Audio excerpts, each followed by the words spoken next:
The transformation of space has completely elevated student engagement.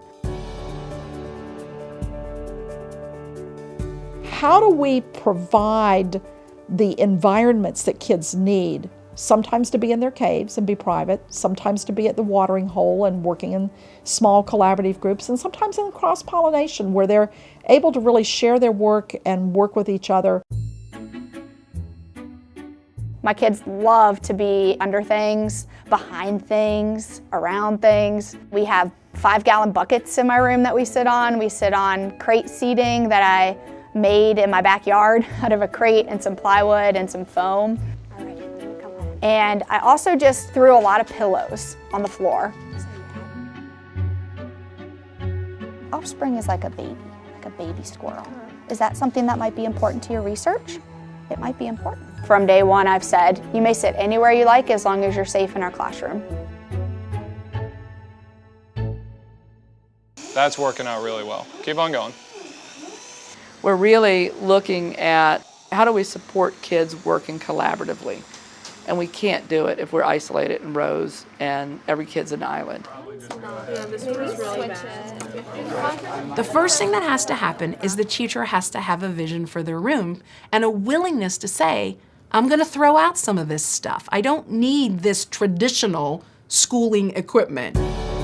When you walk into a room that we have done, you'll see tables. You don't see individual student workspaces. In some classrooms, you'll see at least 3 kinds of seating. You'll see flexible bookshelves that are mobile that can be moved so that the room can be totally opened up, or little nooks and crannies can be created. What do you know about soil, though? So that everybody can see everybody and we can participate as a community. It helps plants grow. Good. How can you do it on a dime? What we found is teachers are really hitting the streets the week that college kids leave town and seeing what they can buy for their classroom.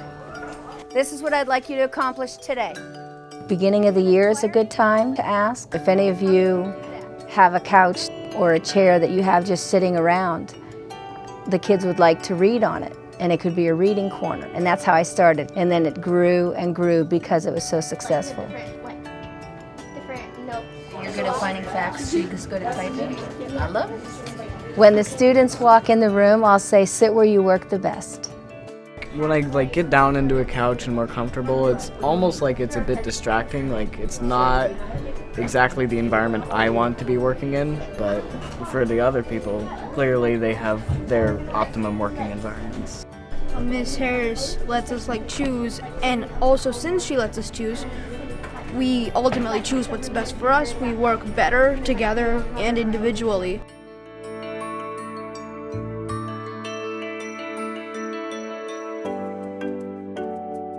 I've seen the kids not only be a lot more engaged, but they seem happier. They seem more likely to engage in conversation. Because the space in this room has evolved throughout the year, the students' work has improved immensely. Their grades have improved. Just the conversations that they have with each other are so invigorating to hear.